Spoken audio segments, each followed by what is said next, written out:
At last, the NFL's regular season begins in 1 month. Starting tonight and the next 4 weeks, our nation's sports show begins our 2024 NFL Division Previews. Since the beginning of this show 3 years ago, throughout the entire month of August, we preview, analyze every single division in each conference. As always, we begin with the AFC. Tonight, it's the AFC North and the AFC South. From our division previews throughout the entire regular season, playoffs, and the Super Bowl, our nation's sports show has you covered throughout the entire NFL season. The question is, are you ready for some football? It's showtime.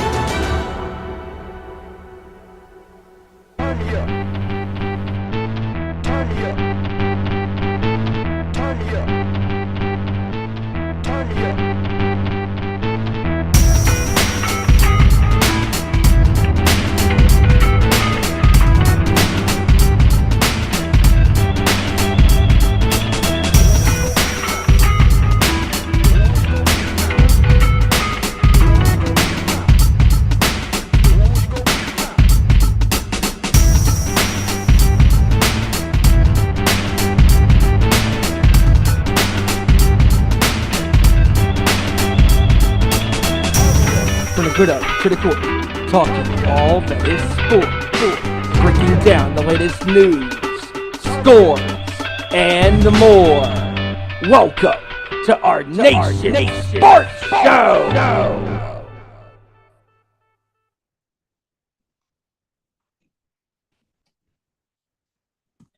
All right, here we go.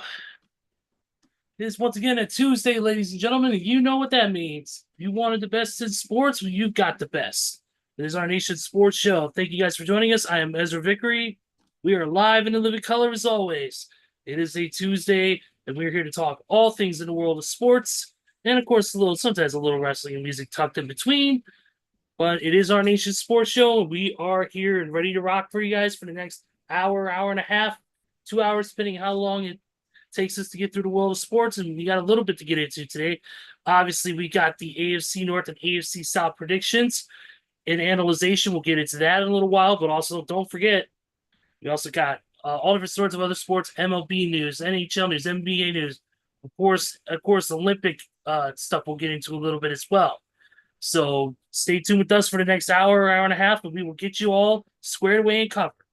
And of course, tonight is also a big night. It is NXT Great American Bash, and of course, we'll all be watching that as soon as the show is over here, once this is done. But we got a lot to get into, so let me get the plugs out of the way. And that is, of course, following us on Twitter /X at Owen_Sports Show, Facebook, Instagram.com/Our Nation Sports Show, and YouTube, YouTube.com/Our Nation Sports Show, where we are live every Tuesday. So get on there, get going with us. We'd love to hear from you guys in the chat. We want interaction. We want to hear from you guys and get you guys involved.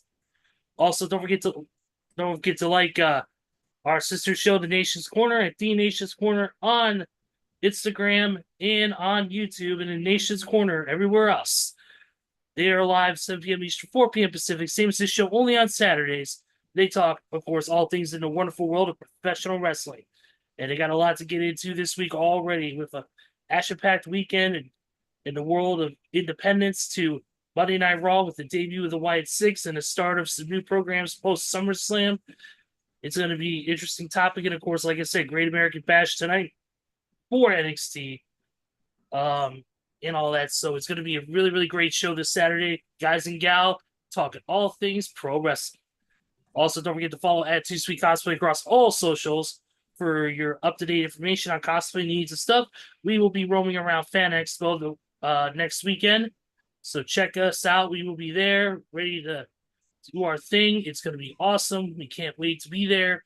No booth or panel this year, but we'll be out and about. And of course, we'll be out and about in Schaumburg in about a month for All Out Weekend. As always, you will see us out out of different places, possibly whatever convention, if they do a fan fest, and also at Collision and at the pay-per-view itself. So you see any of the 2-Sweet Cosplay brothers and sisters, come say hi. We love to talk to y'all and hang out and do whatever, share a drink. It'll be a fun time. And speaking of fun times, Joey Thornton will be joining us in just a few minutes. He is running a little bit behind. But with me right now is my heavy metal brother from North Carolina. I usually have a running joke into this, but I'm a little late coming on, so I don't have anything prepared this week, but I will have something prepared for the end of the show. So, ladies and gentlemen, my heavy metal brother, like I said, he is the big man in charge here, Mr. Big Stevie Cool, Stevie Wyand. What's up, brother? Man, what is going on? Man, I'm so fired up to be here with you guys here tonight. And yes, football is back.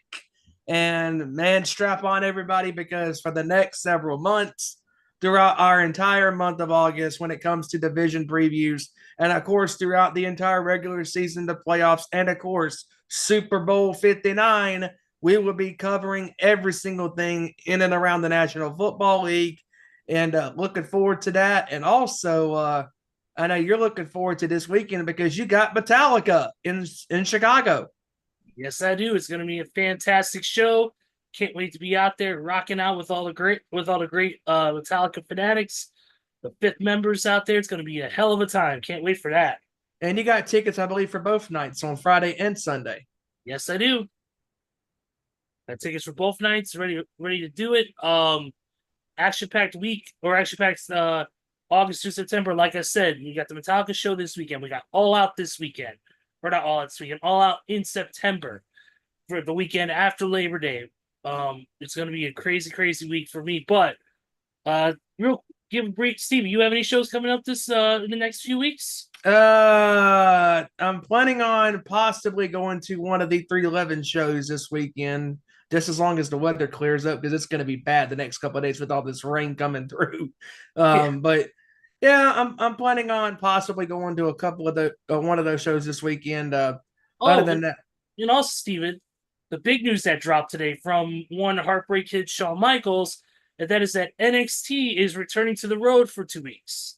I did read that before we went live as well. That's really cool that they're doing that. Yep, Chicago, Illinois on October 1st with CM Punk there as a special guest, and in St. Louis on the 8th of October with Randy Orton as a special guest. And I hope that NXT does return to the road eventually, because, I mean, there's nothing like going to a respective city, and the crowd showing up and all that type of stuff. So very cool that they're going to be doing that in the first couple weeks of October. Absolutely, man. You ready to get some sports talk in? Absolutely. Let's do this. All right. We're going to start off, since we're waiting on Joey before we do our AFC. And, oh, by the way, I know this is a little late, but Kevin should be dropping by at some point as well. Yeah, we'll definitely get his thoughts and analysis on the AFC North and the AFC South when he comes in. And we'll definitely get into it with Joey, too, when he drops in. But let's get into a little bit of something that happened today, and that is, of course, the men's basketball quarterfinals.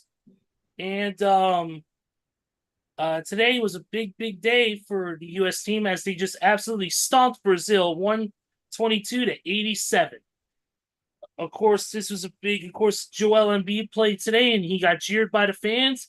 And how did he respond? Not only with 14 points in 12 minutes with 7 rebounds, I believe. But also he gave the crowd, or shall we say, to his buddy Snoop Dogg, the DX crotch chop during the game. So, but yeah, Joel. It always comes back to wrestling. Absolutely. Kevin Durant also had 11 points, which he passed Lisa Leslie for the most points in American Olympic history. Wow. So he has done that. By the way, Joel Embiid has done that cross shot before and was fined a grand total of $60,000. So, but yeah, definitely had 14 points, 7 rebounds. He made 5-6 shots, including 2 3-pointers. Let's see.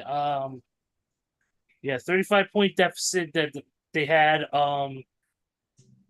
trying to pull up the game right now as far as the box score here to see the other. Here we go. There's box score is. Yeah, definitely here. Yeah, LeBron. Let's see. LeBron had 12 points, 3 rebounds, 9 assists. Devin Booker, 18, 3 and 3. Drew Holiday, 9, 3 and 1. And Steph Curry had 7, 1, 7 and 1. 7 points, one rebound. Also for the bench, like I said, Durant with 11, Anthony Davis with 13, and Anthony Edwards with 17, Halliburton 2, Derek White 5. So, yes. And that's the thing, too, to add to this when it comes to this U.S. team is that Steve Kerr's gotten some flack, from people, from changing his rotation. But what are you supposed to do when you have, those top caliber players in the NBA, at multiple positions? You can't just stick to one rotation. Like with that, kind of a super team, a super team, you're going to have to, change players in and out of the rotation. Yeah, I agree, and it's hard to say when it comes to playing time. You got to understand, there's a lot of great superstars in there, but when your stars are on a roll, and mind you, yes, we are talking about 4 quarters, but this is not like your traditional NBA game. This isn't, it's a different way of playing. I mean, they're playing hard. They're playing like it is an NBA game that accounts for the season, which it doesn't, obviously, because it's the off season. But they take it seriously, being it is Olympic pride for your country. Not everybody's going to play. Joel Embiid didn't play. Whoever it was, Jason Tatum didn't play in one game. We talked about that last week. Not everybody's going to have playing time all the time. It just depends on who is available and where does Steve Kerr see a specific lineup based on the team that they're playing. Brazil, and it's nothing against a particular player. Like when Tatum didn't play that one game, what's going on with Tatum? There's nothing going on with Tatum. It's just, again, like you said, it depends on who has the hot hand. Also, too, it depends on the lineup too that they're presenting, because with these teams, there could be a lot of big guys on the team. There could be a lot of small guys. There could be a lot of, there could be a small lineup with a lot of great fast players, or it could be a big lineup where they're trying to defend the paint. Who knows? It's depending on the lineup and what Steve decides to go with. Obviously, he's going to go with his core, which is obviously the LeBrons. He's going to go with LeBrons. He's going to go with Kevin Durant. He's going to go with Steph Curry. He's going to go with those guys because those are the main guys that were chosen originally for the team. That's nothing against any of the other guys who are great players. It just depends on what Steve is feeling. And if he feels that benching Steph Curry would be a bad idea, despite him only having 7 points, even though the man can get hot and drop 4 threes in a row and get 17 points by the end of the third quarter, he's not going to pull him out because he knows that he can stay hot and consistent. But if he's having a rough time, they're going to put in somebody like a Devin. They're going to put in somebody like a Drew Holiday or somebody of that nature who may have a hotter hand than he did in the last game. So, like I said, it's all about balance, and it's all about proper. That's what it is. It's all about balance and making sure that your team is prepared, because obviously Olympics are a crazy situation, and it can change at any time. Look what happened today. The women's volleyball team that was playing with a hot hand just got knocked out today. So, it's the women's beach volleyball team that was playing with a hot hand, they slipped up and they got knocked out. So it's just like any other game. But exactly. Yeah. Because you can ride the hot hand all day long, and even though that person may be scoring good or playing a good game, and no matter what sport it is, they can get knocked out just like that. Yeah, absolutely. Let's see what else real quick we can get into. Definitely, since the last time we were on, I want to send a few congratulations. One other being Katie Ledecky, who finished off the swimming, once again continuously breaking records and just absolutely just playing lights out ball, and it's been or playing lights out swimming. She is the absolute one of the best female and best swimmers around, breaking records. This is Michael Phelps level of excellency. Yes, I agree. Katie is on another planet compared to the other women involved. She was ahead by I think 12 seconds in the 1500 meter that she won, set a world record, and won the Olympic gold. I mean, no matter what it is, 17 seconds, 18 seconds, 12 seconds. I mean, she continues to break records. It's incredible. Also got to send a congratulations to Noah Lyles winning the, I believe it was the 100 meter, and I think it was 5/100ths or 5/1000ths of a second. Noah Lyles is known for his big personality as well as his love for the card game Yu-Gi-Oh, because he constantly with him carries a Yu-Gi-Oh card with him wherever he goes. Yep. So, and joining us right now is our boy, Mr. KR. Dallas Cowboys are so trash, and I have a picture of them as a garbage can in my photo. Kevin Rory. Hey, what's up, fellas? Starting the NFL talk already this week. I had to get in the spirit a little bit, so go ahead and got my cowboy memes ready up. But yeah, good to be on the show tonight, guys. Good to be here. Hope everybody's having a good night, and a lot of stuff in the NFL to talk about. That's for sure. Yes, especially the news that came down today with Brandon Ayuk. Yeah, we'll get into that. We'll get into that in just a second. Kevin, we were talking a little bit about the Olympics, and we were talking about the men's basketball team playing lights out today, 122-87 over Brazil. Joel Embiid getting a little kind of a little stinger to the French fans for booing him. 14 points in 12 minutes, 7 rebounds, and then throwing a little DX crotch chop up in the crowd to one Snoop D-O double G. Oh man, yeah, the Olympic team looks good, man. I think they should easily win gold. I don't think it's no contest. I think Canada, maybe France is probably the only somewhat competition USA really has, because I mean, who the fuck is going to stop a team full of guys like Steph Curry, LeBron James, Devin Booker, Jason Tatum, Joel Embiid, Anthony Davis, Kevin Durant, on and so forth. They got so many damn guys that Steve having to cut Jason Tatum's minutes one game, cut Joel Embiid's minutes one game, because they're fucking stacked down the whole damn roster. I was just saying that too, Kev, 40 minutes, somebody's going to get scored. Exactly. I was just saying that too, because like, how can you get on Steve Kerr for having such a stacked roster, on this U.S. Olympic team, when you're having to manage on who's hot and who's not, and having to give everybody equal amount of playing time per game?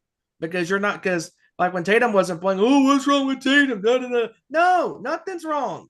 It just depends on who has the hot hand and what players best match up with the opposing country that they're facing.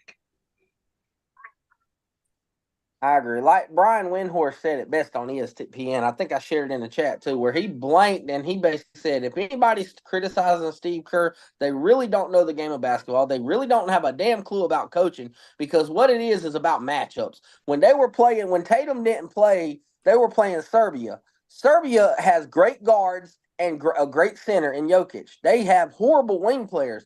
So Steve Kerr combats that by saying, you know what, we're going to put Drew Holiday in the starting lineup. He's going to be my defensive guy to lock up the guards. And then when Drew comes out, I want Derek White. I want a guard in the game that's going to defend every chance I get. So that's why Derek White got more playing time. Same way with rotating 3 centers in the game to stop Nikola Jokic.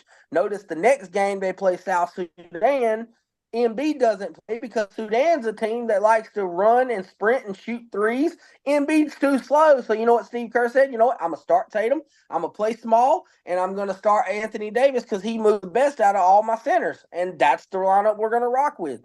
Have no problem whatsoever with it. Somebody they get the short end of the stick. This is not the 2021 Olympics where you have Jason Tatum and Draymond Green and a bunch of no-names. It's not it. This is like a 2008 Dream Team, basically, or like that team with Kobe and them. Like it's just too much talent for Kobe, one team. LeBron, Carmelo, Chris Paul, you name it. Dwayne Wade. Yep, Dwight Howard. Yep. All of them. Yeah, man, it's been crazy how good the U.S. team is, and just how much they're just decimating through teams. I mean, obviously we had that close game in a friendly with South Sudan, but we took care of that problem. Now the U.S. team 4-0 heading into a match. I believe they're taking on Serbia next in the semis, so it's going to be very. Yes, who they already beat 2 games ago. So, Yes, they did. and So, the exhibition game. oh yeah, absolutely. Since you're here, we might as well go ahead and get into the NFL talk. Let's get into, of course, the issue, the rumor mill going around about a possible trade with the Patriots and who's the other team? The Browns. The Browns involving. And apparently the Steelers are back in it too. I don't know. What are your thoughts on this, man?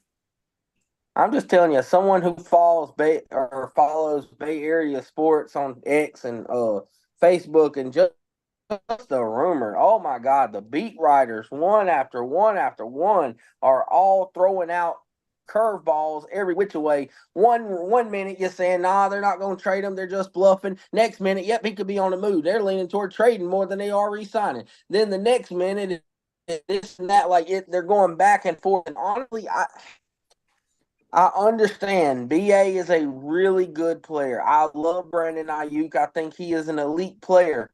But you got to understand, man, that's not the way the Shanahan system works. I'm sorry. Ayuk's put up great numbers, but a fourth option on that team. The offense runs through Christian McCaffrey, Deebo Samuel, Trent Williams, and then Brandon Ayuk, and George Kittle, and then Brandon Ayuk. I mean, Ayuk is a great receiver, but this is a run-first offense. And the dilemma is our front. He does deserve $30 million.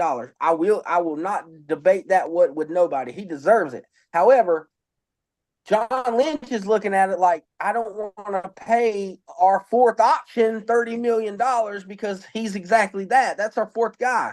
And the way our offense works, notice that 3-game stretch when the 49ers had that 3-game losing streak, Deebo didn't play. That team didn't look the same. No. Trent Williams didn't play. That team didn't look the same. But week 3 against the Giants, Brandon Ayuk didn't play. That team blew out the Giants by 30 points.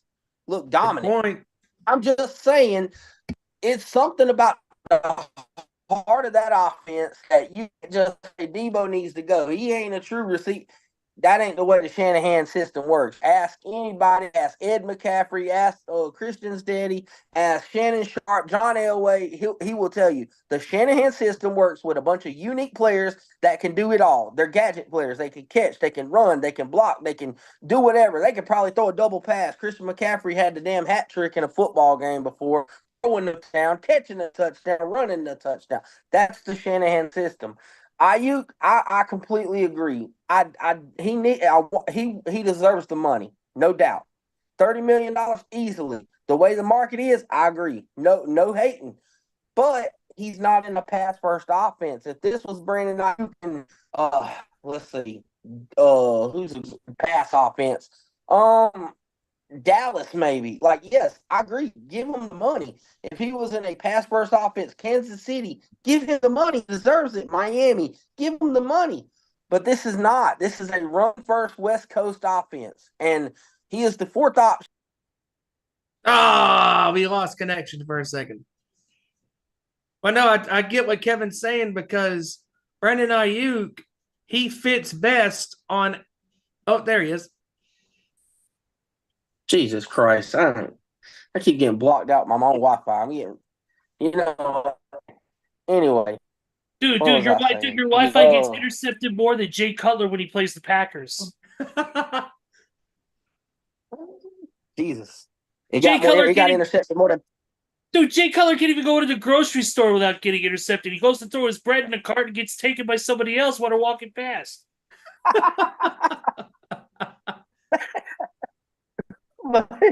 No, you guys. Brandon Ayuk, man, he deserves the money, but I also am looking at it like Brock Purdy's going to get $65 million next year. You got Deebo for $23 million. You got George Kittle, one of the highest paid tight ends. Fred Warner's one of the highest paid middle linebackers. You got an all-pro corner you need to extend in Mooney Ward, who's been an all-pro for the last 2 years, basically. Your shutdown corner every number one receiver. I'm sorry, but paying Brandon Ayuk is going to end up costing you a lot of pieces. And that's the pieces I mean. Dre Greenlaw could walk because of an Ayuk signing. Hufunga could walk because of an Ayuk signing. Mooney Ward, George Kittle. I mean, you got to pay. You got to. I would rather have the pieces, depth over one person, and that's the way I'm looking at it. agree. I believe it's easier to replace a Brandon Ayuk in that role in the offense than it is to replace an all-pro corner. And that defense has been the 49ers' bread and butter since 2018 when Robert Saleh took the helm under Kyle Shanahan. So I think it's a lot easier to just trade him, let him walk, do what he's doing. But then there's also a rumor that what if the 49ers are letting him talk to teams and realizing that some teams really ain't going to pay that much. And then like the Browns and the Patriots, like Ayuk's probably double thinking that, like, yeah, I want that money, but damn, I don't want to go to cold-ass New England with no damn quarterback and a damn bottom-dwelling team. Like, damn, I'd rather take And you don't want to go to Cleveland where your quarterback is too busy about being at the massage parlors. Yes, and he's not. There's so many questions about who the future is there. Like, he's looking at it like, and I think maybe John Lynch is like, I want you to talk to these teams because apparently that's the only two teams that are offering him that good of amount of money. They said Washington is only offering him 27, and shit, that's what San Francisco offered, and San Francisco's in a Super Bowl window. There ain't no reason for Brandon Ayuk to leave then. Pittsburgh, they're offering the money, but they're not giving San Francisco worth this while. San Francisco said, I want Highsmith, the D, and a second-round pick, or I want 2 first-round picks. And Pittsburgh's like, no, I'll give you our right guard and a 5th-round pick. And they said, nope, we ain't going to do it. The ball is really in the 49ers court. And there's also another thing to add to that as well. To get that contract. You know, when it comes to Brandon Ayuk scenario is you have him wanting all this money.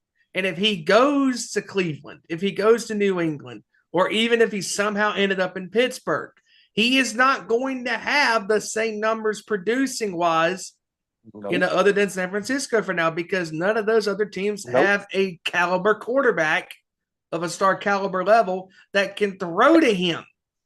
Because New England has a rookie, it ain't Drake just about May. that thing, Steven.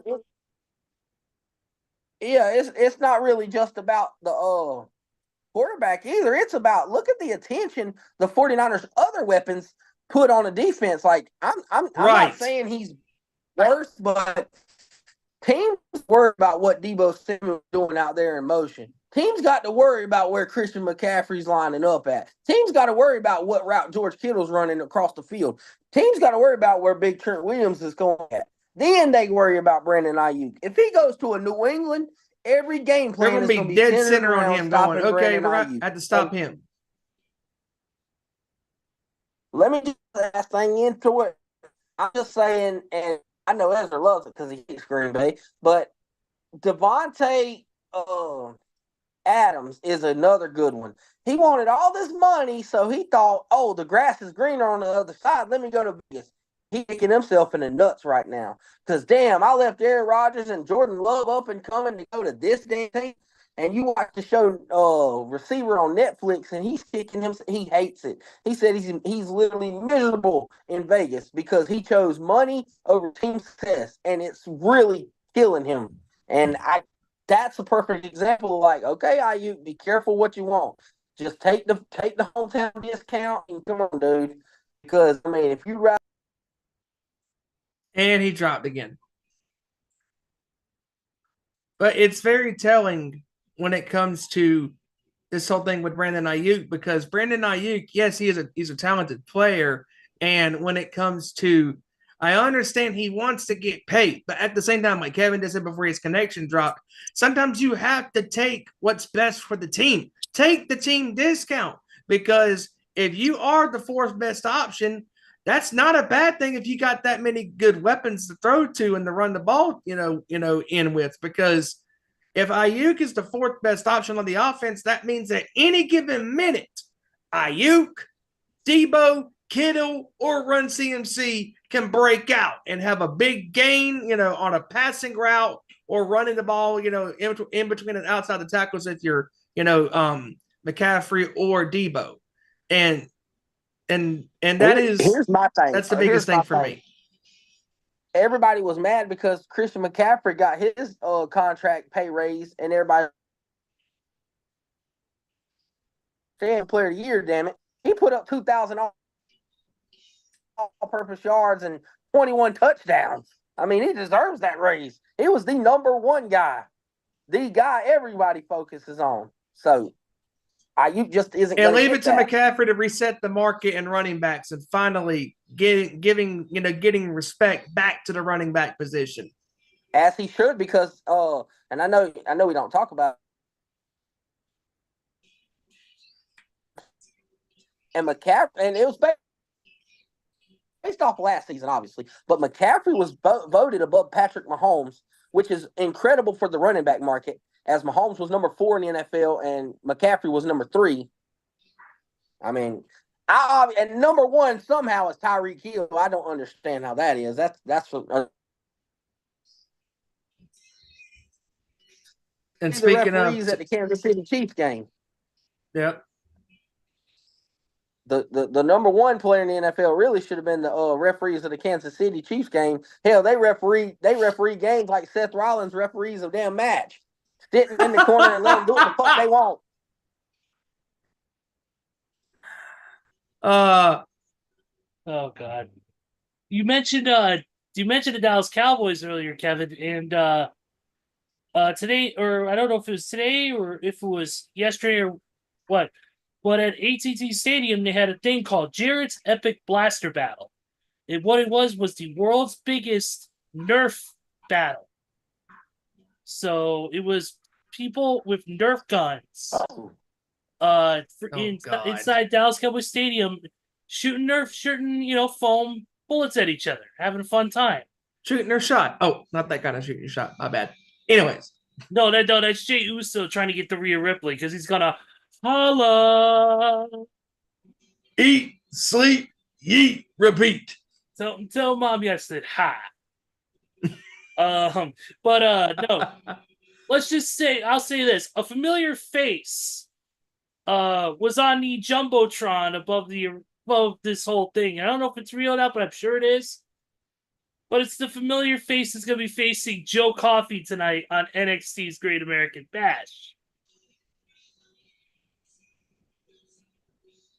Tick, tick, tick, tick, tick. Joe Hendry. Of course it is.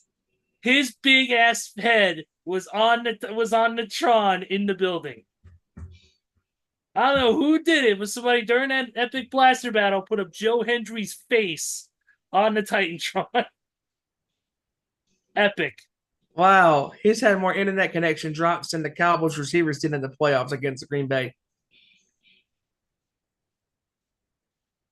It's isn't it? It's bad today. It's very bad. Since we might as well keep going with the NFL news, we mentioned he mentioned Christian McCaffrey. Well, Christian McCaffrey suffered a calf strain today during practice, so he is unlikely to participate in the preseason for Kyle Shanahan. He will also miss a couple weeks of practice as well, and he just logged in as Dak Prescott. Yes, I do. Let's try this one now. Maybe I won't get cut off. I don't know. I think Uncle Howdy's got something to do with this shit. I didn't abandon my family there. I didn't abandon my family. I should have no part of this. I said thank you.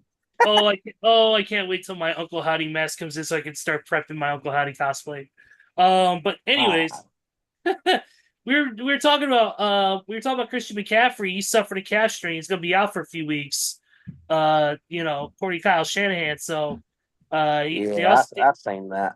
Yeah, they said unfortunately he's gonna miss probably the whole preseason at least, or most of it. But he needs to miss it all. He needs to just stay out.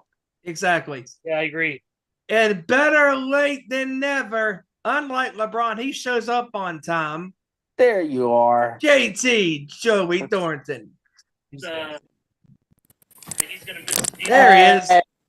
What is going on, fellas? I am so sorry I am late. I had some stuff to take care of, but I'm here. Oh, there you are.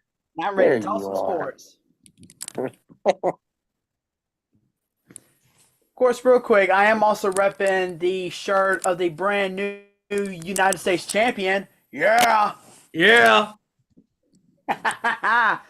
So Joey, to catch up with you a little bit, obviously we talked about the Olympics with Team USA dominating Brazil earlier, 122 to 87.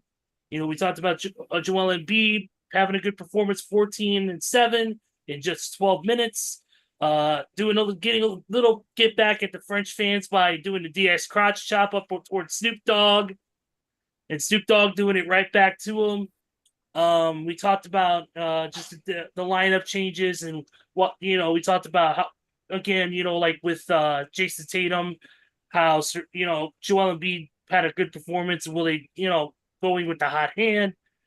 We also talked about the Brandon Ayuk situation and the rumors going around about what it is, just a rumor about the whole Pats and Browns and Steelers thing. And we were talking about this too, Joey, when it comes to, like, if you're Ayuk, I understand you want the money, but at the same time, if you go to New England, if you go to Pittsburgh, if you go to Cleveland, you're not going to have the same productive numbers with the Browns, with the Patriots, or with the Steelers like you would with the Niners, because those three teams have a quarterback problem.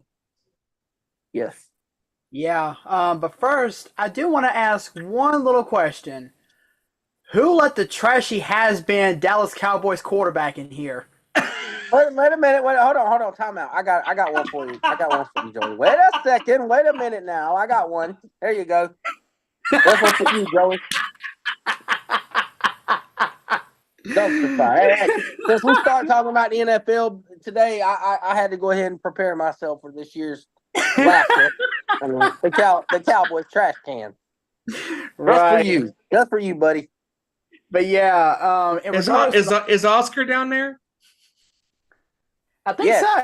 Oscar's Jerry Jones. He's sitting on a bunch of money. He's too greedy. He ain't gonna share his money. He's a grouch. But yeah, Jerry Grouch. But yes, Hi, Jerry. You need a contract extension. But yeah, I mean, all seriousness now, Steven, you guys have hit the nail on the head, because even though I wasn't on, I was following what y'all were saying about the whole Ayuk situation, and I 100% agree. Because if he were to go to a team like Cleveland, Pittsburgh, or New England, I mean, come on. Brock Purdy right now is better than Watson, Wilson, Fields, and May all wrapped into one. I mean, Purdy is just that good of a quarterback. So yeah, if he were to go be a number one receiver, which hell, he's already a number one receiver. I mean, he's been the number one guy in San Francisco the past few years. And my argument, Joey, when it comes to him being the quote fourth option, end quote, that's actually a good thing. Because if you're a fourth option, then that means you could be potentially the number one option during the game. Yeah, it could be. But I told you it had something to do with my internet cutting out. Damn, Ezra got the white 6 shirt on. He done got him cutting my internet off. But yeah, I was telling Steven, I think what it is that the 49ers front office don't value Ayuk like they value him, like we said, as a fourth option. Like McCaffrey, the offense runs through McCaffrey, then it runs through Debo, then it runs through Trent. And then I made a good point, Joey. When Debo and Trent didn't play in them 3 games last year, the 49ers looked abysmal. Like we couldn't do nothing. But I lose like 3 games in a row last year.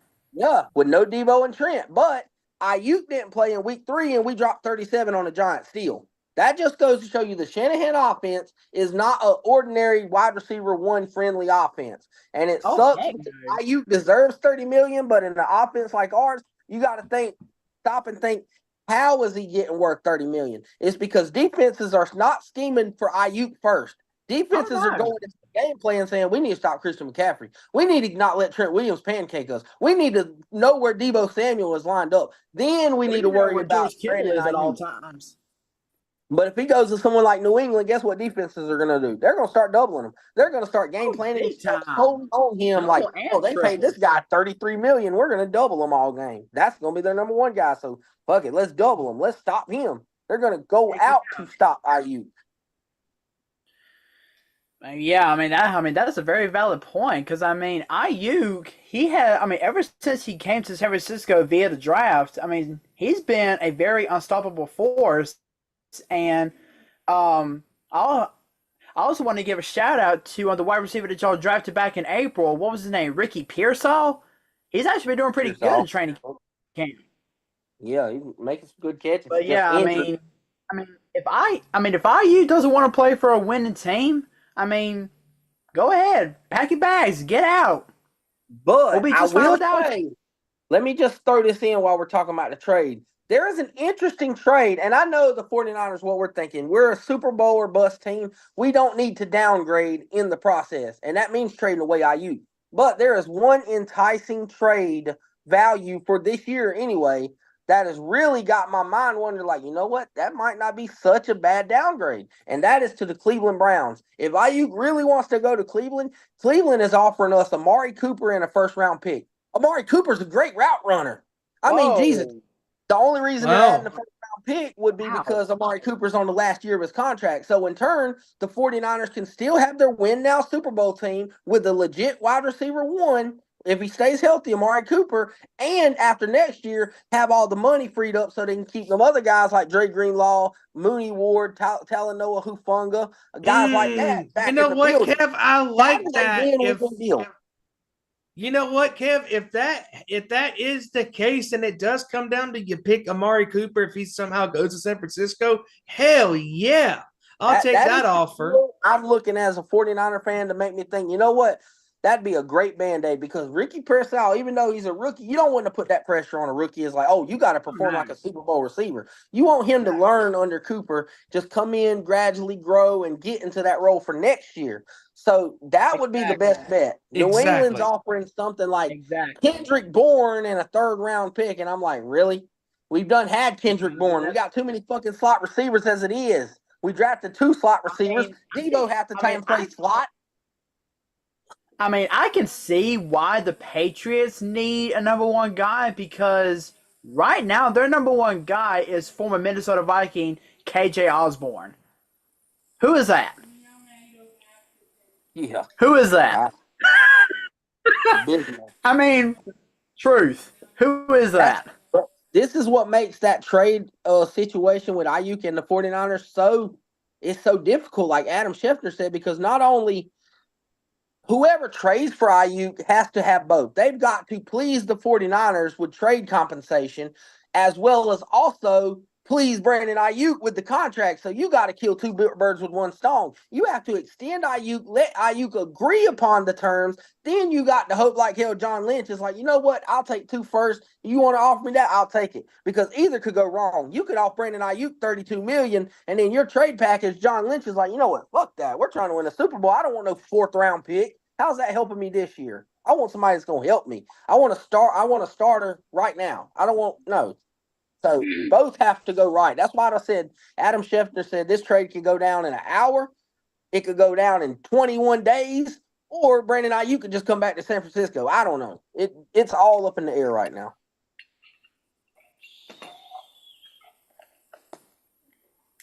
Make sure it's home good. But it's interesting when you look at the scenarios that the Niners are under, because if you can somehow, some way, end up getting Amari Cooper, just now you bringing that up, Kev. If that is a card that could fall in your deck of cards, I would do it because Amari Cooper is a proven wide receiver who can. Oh yeah, play he had a game last year. What he caught for like 250 in one game. Yep. 3 touchdowns. Jesus Christ. Yep. Something like that, yeah. But I will say one thing. At least we know for a fact that Amari Cooper is better than one certain receiver who can't CD ball. This is true. Right now, he's not able to CD money either because Jerry Jones ain't opening up that checkbook.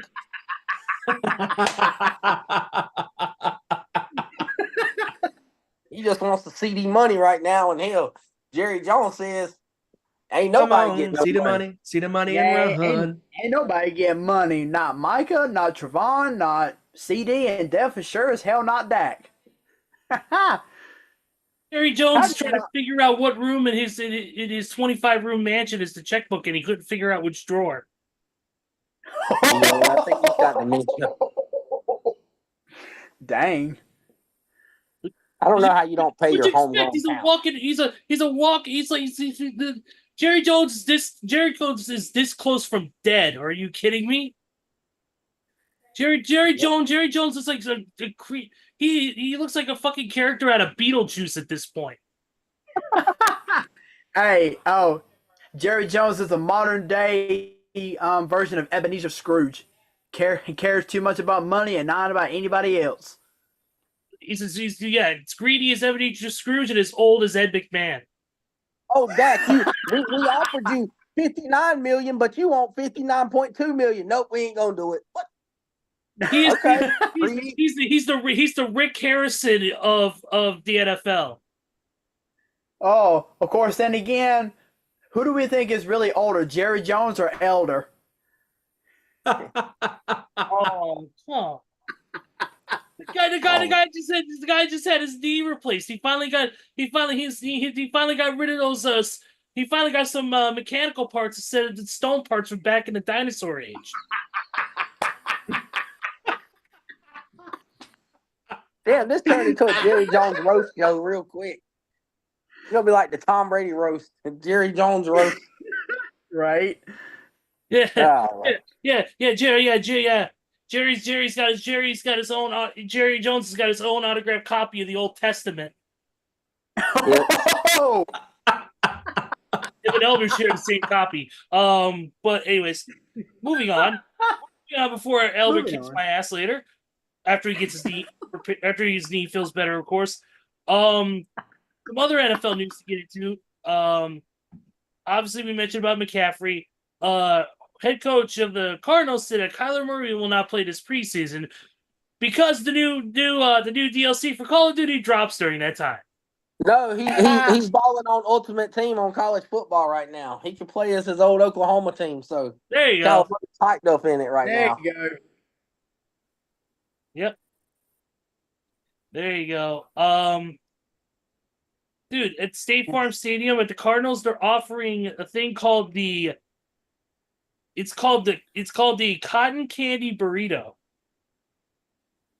What it is the outside is made out of rolled cotton candy, and the inside is filled with more cotton candy and things like Fruit Loops, M&Ms, Reese's Pieces, and sprinkles. That sounds more funkier than them Seth Rollins ref pants. Holy cow! So if your name is Wilfred Brimley, do not eat this.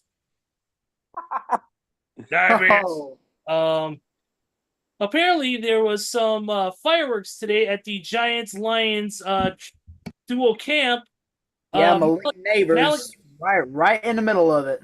Yep, Malik Neighbors and Kirby Joseph started throwing punches. Oh, but speaking of Giants camp, I want to bring this up. The big $45 million quarterback, Daniel Jones, overthrew a screen pass to a running back 3 times in a row. This is the guy we're paying $45 million to, and he can't complete a fucking screen pass. What? That's the best. The Giants had their chance to give Saquon Barkley the money that Daniel Jones has. And they blew it. But that front office was like, oh no, we're going to put all our faith in our quarterback. Our quarterback's going to be the one to get us places. Dude went from Danny Dimes to turning into Danny Ducks because he's been throwing a bunch of quacks out there on the field. And you know what? I gotta say something else. If you ever watched HBO Max, anybody got Max and watched how they got the off-season Hard Knocks with the New York Giants, they made a quote in there that really summed up their organization that said, I don't think no running back's worth more than $9 million. What? We're gonna let Saquon test the waters. You idiot. You damn idiots. Well now that sums it up. Well now Saquon's gonna be torturing them twice a year since he's a part of the Eagles now. Dude, by the way, speaking of the Eagles, dude, the commercial to promote the LA Olympics with Jalen Hurts throwing the flaming football into the LA Coliseum torch up above the Oh building. yes. That was cool as hell. I will say that much to promote flag football coming to the Olympics for the first time ever. Dude, that was actually a pretty damn cool commercial. Mm-hmm. One time Jalen Hurts is accurate. I hear you. Hey. Oh, by the way, you mentioned about Daniel Jones. You know how Joe Hendry is say his name when he appears? Yeah, with Daniel Jones is say his name and he disappears. Yes. Yeah, or Dak Prescott say the word playoffs and he disappears. Yeah, playoffs. It's like Beetlejuice, only except he doesn't. He's gone. You have now entered the playoffs. Oh no, we suck You again. mentioned the word play. You mentioned the word playoffs around Dak Prescott, and he goes, "Playoffs? What? We made the I know what playoffs. that is. You kidding me? I got the Playoffs. quarterback in the regular season. Forget the playoffs. I just want to play in the regular season. Forget the playoffs. It's like that Family Guy joke, you know, when Alex Trebek, you say Kemperzella, and he goes back to the fifth dimension. That's Dak Prescott. It goes back to week 1. Oh, week 18. Now it's time for the wild card. Well, week 1. All right, let's get into some other NFL news. Then we can get to the picks here. Real quick, Lions cornerback Emmanuel Mosley suffered a torn pec and is out indefinitely. Ooh. I feel bad for him, man, because he was a 49er cornerback, and he's had like 3 back-to-back damn near career-ending injuries. Torn Achilles, torn ACL, and now torn pec. Man. Yeah. Yeah. But hey, I happened to come across something just now. Not sure if y'all reported on this yet, but apparently the Baltimore Ravens added to their wide receiver depth by signing former Tampa Bay Buccaneer Russell Gage. Very nice. I've seen that earlier. Also, too, we got to talk Pretty about. nice. We also got nice Borat reference. We got Chiefs. The Chiefs, though, they made a big move. Highest paid kicker in the entire NFL with Harrison Butker. For $25.6 Damn. Big money. Whoop-de-doo, the highest paid kicker in the NFL. Nice job. Whatever. They need to pay their damn referees as much as them refs. Hey, I'm Joey, gonna I laugh didn't if catch he this. starts missing critical gigs. Oh, you paid him the money. Now he starts blowing kicks. Hey, Joey, Yeah, I know you didn't get on here. Oh, three seconds to go. The Chiefs down by 2. They need a game-winning 31-yard field goal to win. Booker kicks it. Oh, it goes wide left, and the Chiefs lose. That's not going to happen, Joey, because the referees are going to call Chiefs games like Seth Rollins called the CM Punk match. He's going to post it up in the corner, letting everybody do what the hell they want, hold who the hell they want. Just let it go. Fuck it, let it fly. They're going to be on the play, and nobody's going to call a damn flag whatsoever. So, touchdown Chiefs. Chiefs win. The highest paid player on the payroll is the referees. Dang. Okay, so Joey, also on your end for your Commanders, obviously not a surprise, but your number 2 overall pick, Jaden Daniels, will play in the first preseason game versus the Jets. Yeah, we're gonna see how he does against that. We're gonna see how he does against the Jets. We're gonna see how because apparently, according to head coach Dan Quinn, Daniels has looked very, very sharp in training camp. So I hope he can keep it up. Well, on other news, I meant to tell you real quick while we talk about Jaden Daniels, that's the good move. However, Bryce Young, according to Panthers coach, is not expected to play any in the preseason. This guy needs practice any damn day of the week, and he's not going to play a preseason game. Come on, man. Well, yeah, because the Panthers still need to work on that O-line because Bryce Young's still going to run around like his head's cut off all season. Yeah, pretty much. M&T Bank, which owns the naming rights to the Raven Stadium, has signed Baltimore standout Zay Flowers to a multi-year partnership. That's pretty cool. The Broncos. Who signed him? M&T Bank. It's the people who had the name rights to the Baltimore Ravens Stadium. Oh, okay, okay. So it's kind of they're gonna work on making money through partnerships, social media, appearances, different things like that. It's kind of like Okay. it's kind of like almost like signing with an agent. You know what I mean? Okay, cool. Yeah, But yeah, did y'all hear that Deshaun Watson's supposed to sit out the preseason opener? really. He's gonna be too busy at the massage parlors. He don't get right till week 1. Forehand specials half price. Dang. The only problem is the masseuses only got 2 hands, but we'll deal with that another time. Broncos debuted their throwback jerseys week 5 against the Raiders, and then again when they hosted Chiefs. Hmm. Let's see.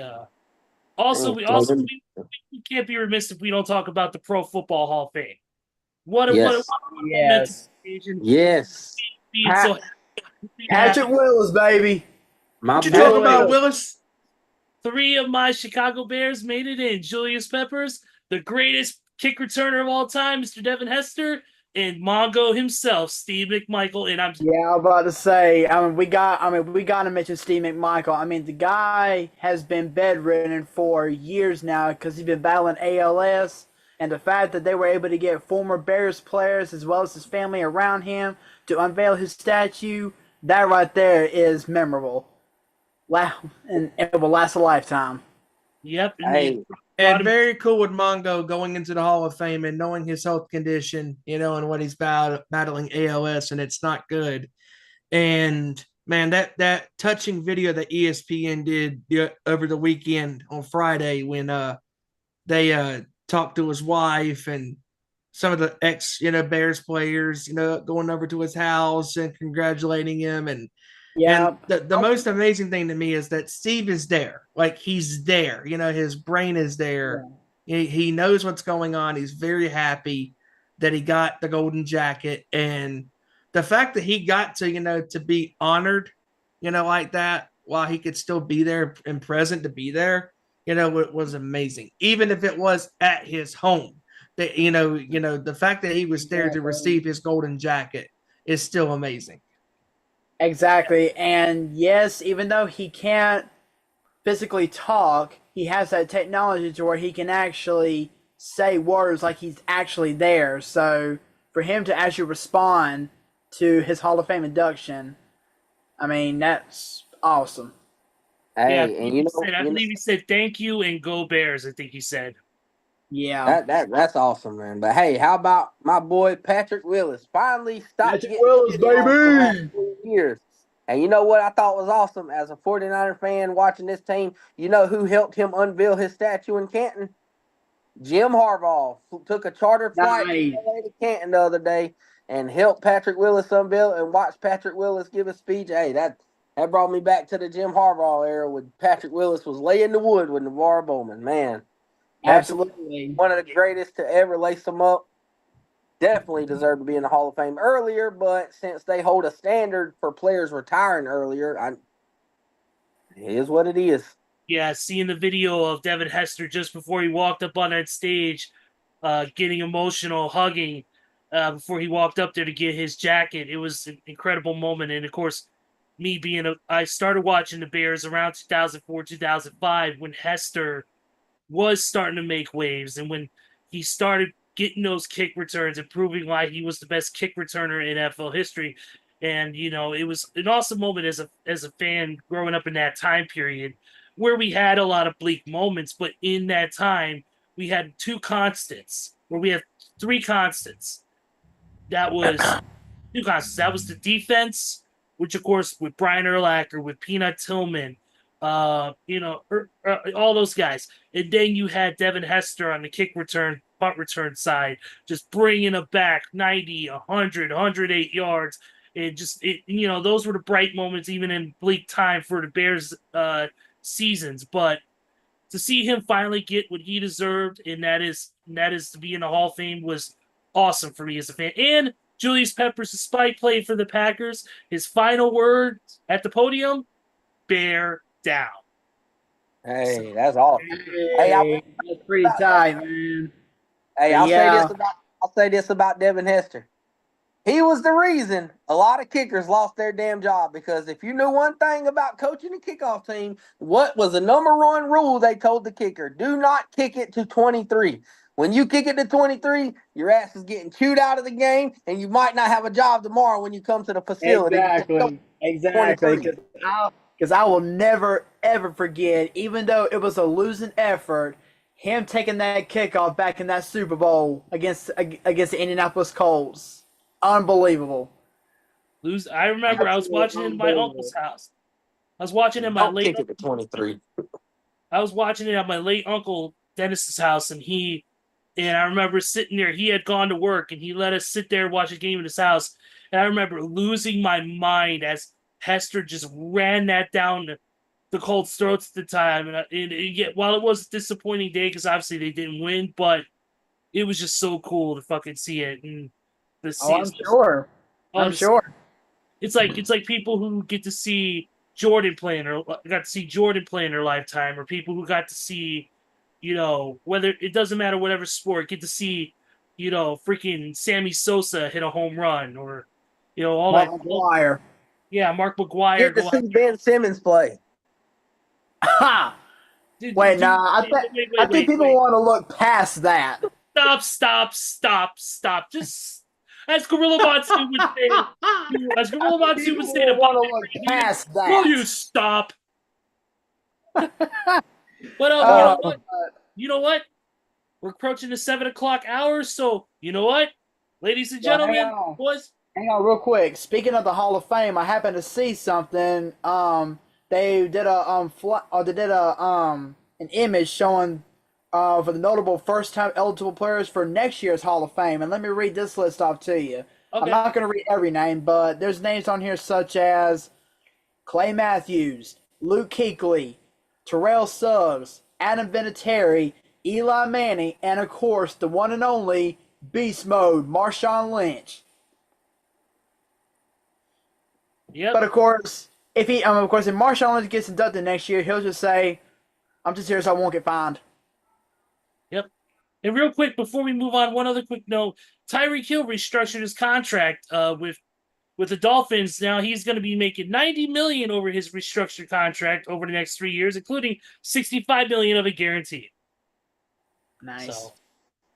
But, ladies and gentlemen, boys and girls, children of all ages, it is time once again, and it is the return of our NFL predictions, and we started off the only way we know how, and that is with the AFC North. Now, for first-time people who don't know how we do this, we review each division, and what we do is we go by AFC North, AFC South, so on, until we go through all 8 divisions, and we give our preview of each division on who we think is going to be placed first, second, third, and fourth based on off-season moves, stuff from the past season.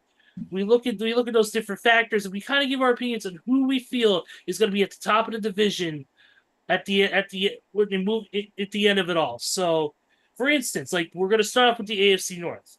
Obviously, we got the Pittsburgh Steelers, the Cincinnati Bengals, the Baltimore Ravens, and the Cleveland Browns. So we're going to start off with KR Kevin Rory here. Kevin, obviously this is obviously we got Joe Burrow with the Bengals. We've got a stacked Ravens team. The Steelers have been putting some good pieces together and making some noise. And don't underestimate the Cleveland Browns either. Cleveland Browns have a this is a division where I think personally, despite the firepower that Baltimore does have, this is a division that's pretty wide open, and I feel like that anybody could take it depending on the luck of the draw throughout the season. Absolutely. But hang on, Kevin. Before you start, real quick, I do want to say it's not Joe Burrow, it's Joe Slim Shady. No, it's the American Nightmare, Joe Rhodes. Remember, adrenaline in my soul, something Joe Burrow. Yeah, there we go. There you go. And also, you talk about that with Cody Rhodes. I find it funny that he thought it was such. He looked like such himself. Cody Rhodes actually tweeted out to Joe Burrow and said, "Finish your story now." All right, Kevin. Okay, so Yeah, the AFC North, man, that's a damn dog fight of a division. Like I said, and Ezra knows we'll get to it later. The North divisions for both conferences probably are the two best conferences or two best divisions in football by a mile because of the competition within the division. It's hard to say, man. It's such a toss up. I'll put it like this: it's such a hard division. I don't think the winner of the division is going to win more than 11 games. I think the winner of that division is going to be an 11 to 12 win. You know what? I think this is Baltimore's division to lose, though, because they are extremely impressive, and the acquisition of one King Derrick Henry. Derrick Henry and Lamar Jackson in that backfield are, I don't care what nobody says, healthy. That's a fucking problem to deal with. For one, stopping Derrick Henry is a problem alone. And now you got to stop Lamar Jackson running as well. Good fucking luck. I think Baltimore will take a dip because Mike McDonald going to Seattle, their defensive coordinator. Baltimore did have the number one defense in the league last year. I think they drop a little bit. Patrick Queen also leaving, going to the division rivalry, Pittsburgh Steelers. Bad blood. But the Ravens still do got Matabuke, an elite pass rusher, still have the second best linebacker in football in Roquan Smith. And don't get me started on that damn secondary. Holy smokes. They drafted a good corner. They still got Marlon Humphrey coming back. They got the two-headed monster at safety with what's his name that was making plays all over the field last year, number 14.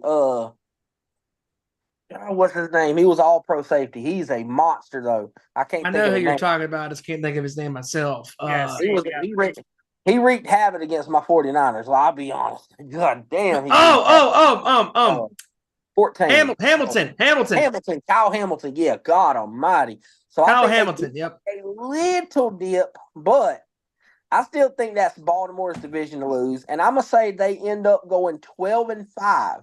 Now, here's my thing. Second is such a I'm assuming they're healthy, but I'm going to go Cincinnati. But get this, I'm also going 12-5. I think this is a division that comes down to a tiebreaker. And I think Baltimore gets it, man. I think they get one on Joe Burrow. They've owed Joe Burrow one for a long time. I think they get it this year. But how will losing Joe Mixon impact the Bengals? I'm worried about that because, damn, they don't got a run game. T. Higgins won't be here after this year. T. Higgins is going to be gone. Jamar Chase is in a contract year. Their defense, we don't know what that's going to look like. But I got them going 12-5. I think Joe Burrow, healthy, second best quarterback in the league. I don't care. You can argue Lamar, Josh Allen. I don't care. When I see somebody throw the football, I'm taking Joe Burrow over any of them guys. But after that, man, it's tough to say, man. I could go either. But you know what? I'm going to go the Cleveland Browns, actually, at number 3. I'm going to go Cleveland Browns at number 3. I think Cleveland goes 10-7. I'm going to say they go 10-7.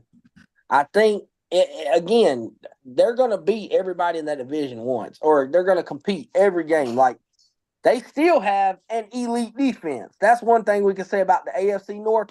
They play elite defense on all 4 teams. And I will say the Browns with Myles Garrett, Greg Newsome back there, and all them guys they got, they gave the 49ers offense fits. They can give any offense in the league fits.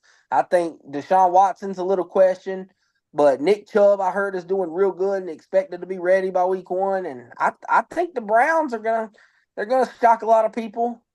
Still question at receiver.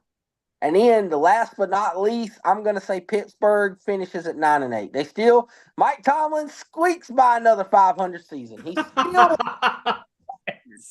and you ask me, I'm going to simply say, what do they got on offense? That's one thing I could say about the other 3 teams in that division. There is one guy on every one of those offense that can take over a game. Lamar Jackson, Derrick Henry, Joe Burrow, Jamar Chase, Nick Chubb. Who the fuck does Pittsburgh got? Nobody. They got Justin Fields and Russell Wilson. That's it. I'm sorry, but I don't. This is not a hate towards Justin Fields, but he came out of college too early, man. He wasn't ready for the league, Nope. and we can on the Bears' offensive line all we want to, but when you really watch the film, Justin Fields held on to the ball way too long a lot of times. That was not on the offensive line. Justin Fields and Russell Wilson is like a dead horse beating up another dead horse. That's what it is. Compete for the quarterback position for the Steelers. Like George Pickens got talent, but he's got an attitude problem. I mean, we don't know what what's his name going to what's the running back for Pittsburgh? Najee Harris, aka Eddie Lacy. That's who he looks like to me. He's starting to gain about 400 pounds. You don't know what you got in Pittsburgh. All you know is you got the best defensive player in football, in my opinion, T.J. Watt, and that's about it. And a good defense, and Minka Fitzpatrick. That's about all they got. Their defense, it will get them to win some games, but I trust Russell Wilson and I trust Russell Wilson and Justin Fields as much as I trust Lamar and Dak Prescott in a playoff game. I mean, it's going to go a ride, and that's why I got Pittsburgh as the last team in that division. I think they've been this year, and that's just it. Kevin, I don't know what's going on, but you have my exact records and my exact predictions on the AFC North, top to bottom. Because I was just thinking of that too, because I got a feeling that even though, the AFC North, is competitive, those three teams, Baltimore number 1, Cincy number 2, Cleveland number 3, those are the best three teams in the division, and I think Cleveland could sweep Pittsburgh because I just don't think Pittsburgh has enough weaponry to compete with the majority of these teams. I mean, yeah, they might split with Cincinnati and Baltimore because they generally do. However, I think that Pittsburgh is a team that is in disarray. They don't know what to do. And Baltimore, to me, on paper, keywords, on paper, should be one of the top 2 teams in the overall AFC conference along with Kansas City. But we need to see results, Lamar. We need to see results because now that you have the best running back in the National Football League in the backfield in Derrick Henry, no excuses now. You have an offensive line that can block. Your defense is still rock solid. You have a solid, a solid weaponry at wide receiver. And, Flowers coming back another year. He's another year as a pro after being a rookie last year. And he'll be producing on the offensive end. And I think that Lamar is gonna continue to grow in the regular season. But where he really is going to grow is in the playoffs. And I think Baltimore again will win the AFC North. But do not underestimate Cincinnati because Joe Burrow is back after being injured last year. And I think that he is hungry. I think he is determined to get back to where he wants to be. He wants to be back in the conference championship game. More importantly, he wants to be back in the Super Bowl because Joe Burrow was one game away from hoisting the Lombardi Trophy in 2021 against the LA Rams.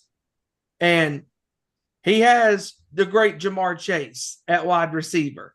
He still has Higgins, but I agree with you, Kev. I don't think Higgins is going to stay there next year because he wants to get paid.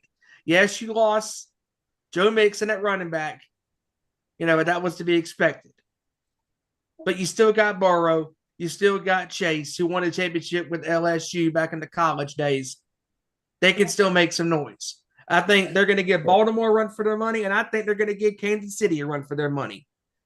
And Cleveland is Cleveland. I mean, they had a remarkable run last year to the playoffs after going through 4 freaking quarterbacks, and Joe Flacco came back from the dead to have a remarkable run in the second half of the year and led this team to the playoffs, for the second time in 3 years. And it's remarkable how Flacco was during that run. And then just as quickly as he was good, he was complete Flacco in the playoffs when it mattered the most by throwing those 2 ugly picks to Houston. And one of them went back for a touchdown. I mean, it was just crazy. I mean, Pittsburgh's Pittsburgh. I mean, just like Cleveland's Cleveland. But I think Cleveland, like you said, Kevin, when you got Nick Chubb and you got Kareem Hunt, still at running back. I mean, the 2-headed monster at running back.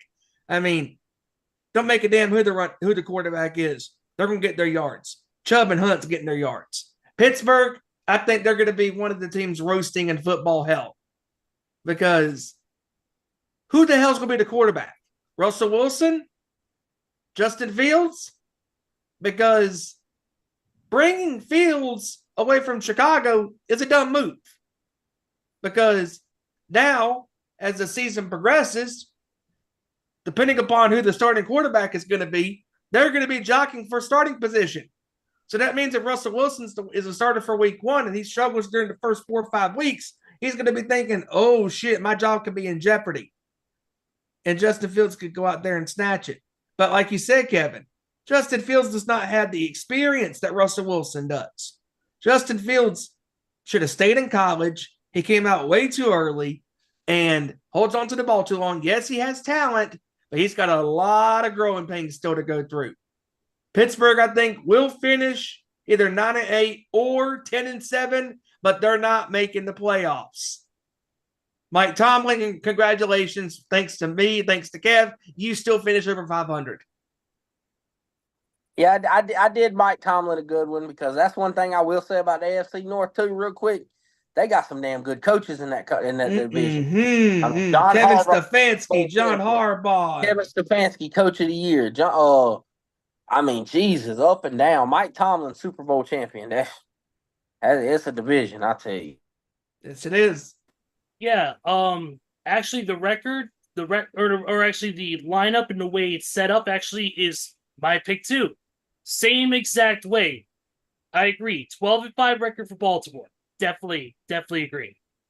But I think that while Cincinnati is great, I feel like that it's gonna be one critical. While Joe Burrow's great, I think we're gonna have one game down the stretch that's gonna be a tough game, but it could be costly. I'm gonna put them at 11-6.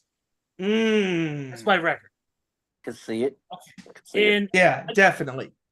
And then as far as Cleveland goes, I'm gonna put them just to go down the line. I'm gonna put them at 10-7. I think they have a chance to go 10-7, really elevate themselves. Maybe put them in a wild card spot. I really think they could do that. And then, like you said, with Pittsburgh, I'm gonna go same thing, 9-8. I just feel like there's too many questions on the offensive side of the ball. And especially with the quarterback situation involving Fields and Russell Wilson. I just think they're both inconsistent, especially Russell he's an older quarterback by standards, and he's not the same Russell Wilson we saw in Seattle. So I feel like that it goes exactly the way it's predicted, but the records I feel are going to be a little bit, just a tad different from what you guys have said. That's why I'm going. Like I said, I'm going 12-5 Ravens, 11-6 Cincinnati, 11-6 Cincinnati, 10-7 Cleveland, and then 9-8 Pittsburgh. All right. Well, I am actually going to change things up a bit. Oh. I am changing things up a bit. Joey being a little bit special for us on that. Oh, how cute. So, I am actually going to agree with number 1 and number 4. Baltimore, they're definitely going to finish number 1. This is definitely their division to lose. And Pittsburgh is definitely going to be at the bottom of the barrel. I do agree with the 9-8. But for Baltimore, I'm actually going to go one game higher. I'm going to go 13-4 for Baltimore. Okay. I'm going to go 13-4 for Baltimore. Now, this is where it gets interesting. The Browns and the Bengals, it is going to be a dogfight. for second place. But I think at the tail end, I think Cincinnati is going to edge out Cleveland. But here's where it gets interesting. I think both the Bengals and the Browns will finish with records of 11-6, both of them. But I think Cleveland edges them out by tiebreaker. Because, yes, Cincinnati is going to get hit this year with the running attack with Joe Mixon being gone. And the Browns definitely have the advantage when it comes to the running back situation in regards to them against Cincy with, of course, Nick Chubb and Kareem Hunt. But I still will take Joe Burrow over Deshaun Watson. And not just because of the massages, but it's just because of the fact that Joe Burrow has such an amazing talent of an arm. I mean, Joe Burrow, he can drop dimes unlike Danny Jones. He can drop dimes wherever he wants to, whenever he wants to, however he wants to. And those receivers on the other side, they will find a way to get their hands on the ball because the Bengals, they have great-handed receivers, with, of course, being Jamar Chase and T. Higgins, which I also agree with Kevin. I do think T. Higgins is not going to stick around after this year because T. Higgins is definitely going to want to get paid, and he also kind of wants to be a number one receiver and not a number two, and I get that. But for this year, I do think that Jamar Chase and T. Higgins are going to be great receivers once again. And as long as Joe Burrow can stay healthy, I mean, he's going to be a very top quarterback to beat. It all depends on that offensive line. Exactly. It definitely does depend on the O-line. But my main question going into this year is the situation in Baltimore. Because ever since Lamar Jackson got drafted from the Louisville Cardinals to the Baltimore Ravens, Jackson has been a scrambler. He's been a dual threat.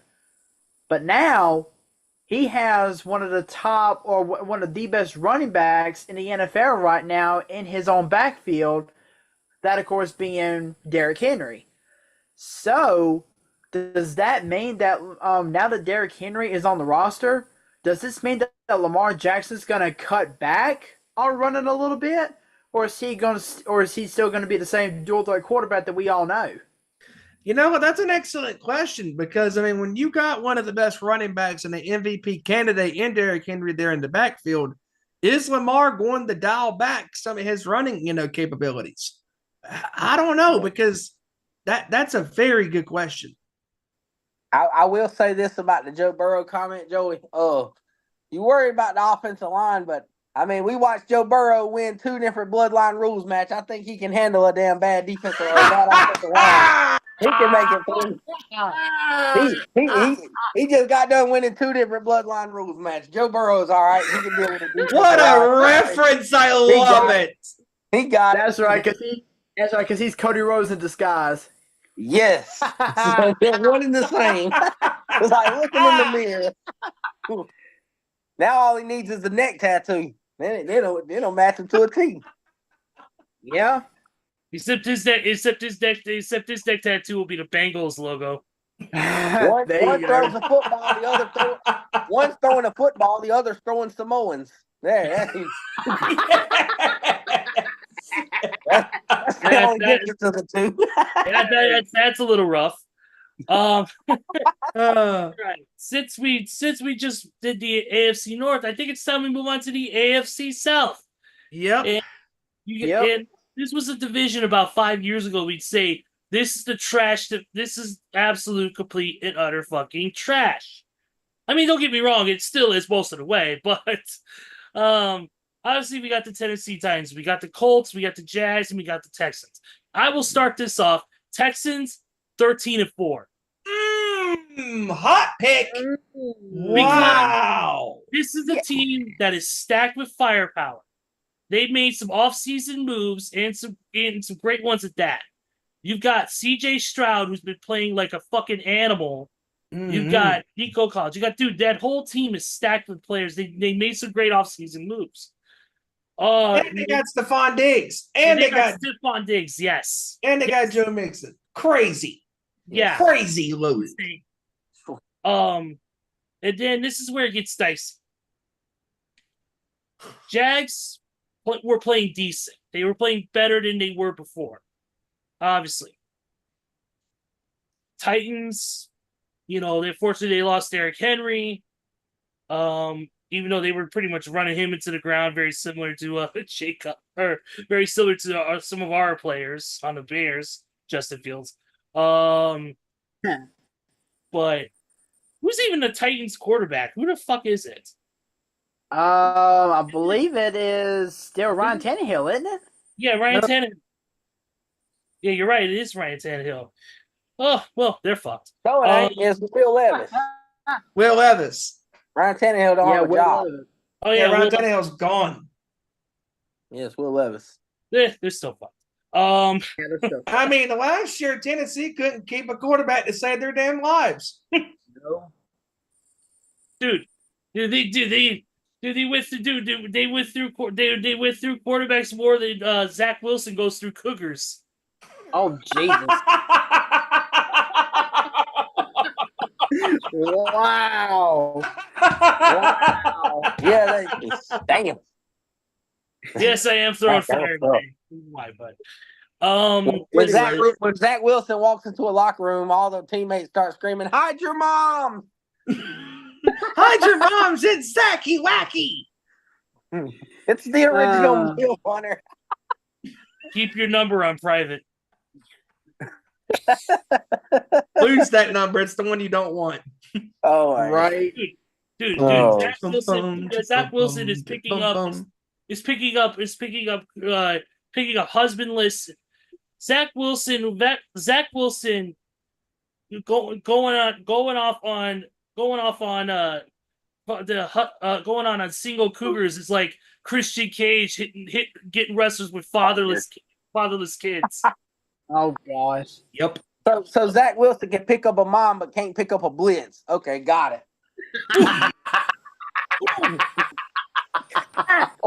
Wow. That's rough.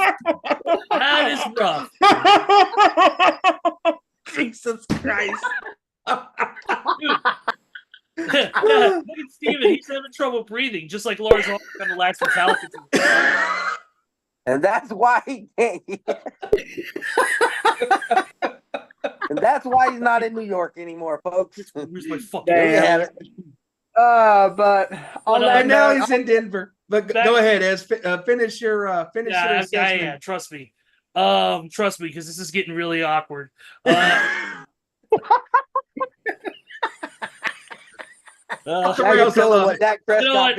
me just stop. Like I said, Texans 13-4. Jaguars maybe 9-8, maybe. Yeah, that sounds about right. Colts, I'm gonna give them. I'm gonna be generous and give them 7-10. And then the Titans. I'm sorry, you guys are going 6-11. Okay, so I'll go ahead and go next because I got to get off here in just a minute. But I agree with Ezra's order.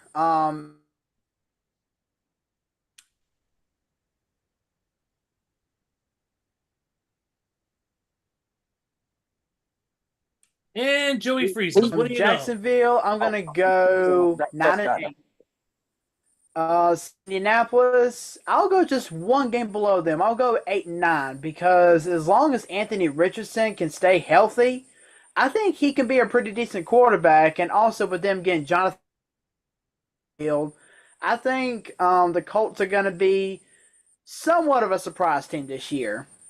But Tennessee, way worse than 6-11. I'm going 3-14. Ooh! I'm going 3-14 for Tennessee this year because they lost Derrick Henry. They don't have a quarterback. And I'm sorry, but DeAndre Hopkins and Calvin Ridley, they ain't going to be able to do it on the offensive side. they don't have a quarterback to throw to them. So Tennessee 3-14. But I do have one good question though, and I think once I get to the main topic of the question, you guys are gonna know, you guys are probably gonna say, "Ooh, that's a pretty solid point." But we see it all the time. These hotshot quarterbacks, they come in, they have a great rookie season, No, I but know where he's then going with this. Yep. comes the dreadful two words: sophomore slump. Mm-hmm. So with that being said, does that mean that CJ Stroud is going to take a step back this year because of that sophomore slump? I'll follow it up. I honestly don't think so, though. I don't think so either. Nope. I'm going to piggyback off what you said, Joey, and give my predictions. I think it's not bad. I think it's like a slight step back. And I think that's just because more film is out. I think this is a new team. He's going to have to get used to Stephon Diggs. You know, the chemistry is going to be off to start with. It takes time to build chemistry. I mean, he's got Nico Collins and, I mean, a good team. But I got the Texans in first, but I don't think they go 13-4. I think their schedule is really rough. They're at Dallas, and then they turn around and they got a divisional game on Thursday night, and then they've got a hard game at the Jets at New York. They got a brutal schedule is what I'm saying, getting to. I think they go 12-5, though. I think they tie Baltimore for a top 2 seed in the conference at 12-5. I could see that. And I'm going to go Houston with 12-5. I think, obviously, the addition, I think, is going to pay more dividends than anything. Isn't the offense, but it's on the defense with Danielle Hunter. Danielle Hunter pairing alongside. Ooh, yeah. Oh, my God. That Texas defense. And not to mention who their head coach is, D'Amico Ryans, who was one of the greatest defensive coordinators to come through San Francisco in literally our franchise history. So they're going to have the defense ready. But second place, I'm going to give you guys a shocker for this one. I'm going to go the Colts in second, and I think it's not just going to be a surprising season. I think they go 10-7. And then wow. I think the can really be 11-6. I mean, because Shane Steichen has proven one thing since coming over from Philadelphia, that he knows how to get offense right. Hell, they almost went over 500 with fucking Gardner Minshew, for crying out loud. Mm-hmm. Literally, without Jonathan Taylor for like 10 weeks of the season. They were one game away from the playoffs. So I think Jonathan Taylor has a big bounce back year. I think Anthony Richardson's going to prove what he's got. And I love the draft acquisitions of Adonai Mitchell. They've got a true wide receiver in Texas. And they drafted the best left end in the draft with, who was it? Atua Tutu or something like that from he's the best left end in the draft. And they got him at 16th in the class. So they upped their defense. They still got a good secondary coming back. I think Shane Steichen's going to have Anthony Richardson and Michael Pittman getting that extension, him and Adonai Mitchell. That's going to be a big offense, man. I think they're going to give Houston a run. I don't think it's going to be really like coming down to the wire, but I think they're going to give them a run. They might win a game. They might actually steal a game or at home against Houston. They might actually steal week 1. Who knows? I mean, I'm just saying. But Indianapolis, I think, is there. And here's the big question. Which one is the bottom dweller? Because Jacksonville, we could say, can have a winning record, but really, do you trust Trevor Lawrence to be healthy? Because every single season when they start to roll, he goes down. Good point. Then you got the best backup of all time in fucking Mac Jones. Jesus Christ. You think Mac Jones is going to come in there and win Jacksonville some games? I mean, cut it out. No. If Matt Jones couldn't win games in New England, what makes us say he's going to win some in Jacksonville? And here's where I go. I'm not going to have a last place team because I'm going to tell you something right now, and this is my prediction. I think, actually, I'm going to do it. I'm going to go Jacksonville at 8-9. They're going to be third. I think they go 8-9. Okay. I don't trust Trevor Lawrence. He got $60 million to damn sit on his hands and get hurt every 2 weeks. True. And they lost Calvin Ridley. I don't know. I just don't trust them. And Tennessee, I do got last, but I mean, you guys are shitting on them, but I think Tennessee made a lot of other than the questions at quarterback, they lost Derrick Henry, but they signed Tony Pollard. They got Tajay Spears coming back. They got DeAndre Hopkins. They traded for Ladarius Sneed of Kansas City, a lockdown. Great They point. recently signed former Pro Bowl Quandre Diggs, safety for the Seattle Seahawks. So Tennessee, I think, can actually, and they still got Jeffrey Simmons at defensive tackle, one of the premier D tackles in the league. I think Tennessee can not. This is more like a mid-year for them, but I think Tennessee's going to win more than what people think. I think they end up 8-9 as well, or I think they go 7-10. But I think they're going to win more than 5 games. I just think that Will Levis is going to determine whether they get the 8-9 wins or whether they get the 6-7 wins. But I think defensively they got their ducks in line, and I think offensively, Hopkins, if he can stay healthy, and the duo of Tony Pollard, if used correctly, with Tajay Spears, I think that could work out a little bit. Yeah, I honestly forgot about Tennessee signing Tony Pollard as well as training for Ladarius Sneed. So I'll tip out my 3-14. I'll have them go 7-10. It's more of a realistic thing for me. Yeah. I know Ladarius Sneed gonna lock somebody up. 7-10. But fellas, I hate to do this right now, but I need to go and get off here because had something pretty big happen today. My wife and I actually became foster parents, so we actually have a here right now. Hey, that's cool, dude. Congratulations, man. Congratulations. Thank you. So I'm gonna go relieve her, so I need to go ahead and get off here. But fellas, it was Great awesome. job, man. I was awesome. Looking forward to doing. I think it's AFC East and AFC West next week. You got it. All right. I'll see you fellas next week. Yes, sir. All right, we'll do. Hey, guys, I'm about to follow the same suit because I got a little hooligan in here. I got to get ready for bed. She's running buck wild in the house. Kind of look like LeBron James in the fourth quarter yelling for a technical foul. Hollering for a whistle. And she so I'll see y'all. It was good talking to y'all. I'll be on next week to discuss the AFC East and the AFC West. All right, Absolutely, man. brother. Yep. Hey, See you y'all next have a week. good one, man. I'll You talk too, to y'all brother. next week. Yep. All right, we'll do. And I can't get over that. How fitting. He changes his name to Dak Prescott and it changes his internet connection. Great. I will finish out the AFC South. Like you guys have said, I'm going to go with Houston as well as the winner of the division. I am so torn with this team because I'm thinking 12-5, 11-6, because like Kevin said, that schedule is brutal. But I am going to go with Houston still winning the division. I am going to go 11-6. My goodness. With the weapons that CJ Stroud has at his possession, the defense should be better. The offense, I think, will be even better this year than it was last year, even though it was great. And I don't think that CJ Stroud will go through that sophomore slump. He might have games where he struggles because of the competition that he's facing. But I still think CJ Stroud is going to be incredible this year with the weapons that he has on offense. You got Diggs and you got Joe Mixon joining him with obviously Nico Collins and Tank Dell, who's coming back, after the injury last year that knocked him out of the rest of the year.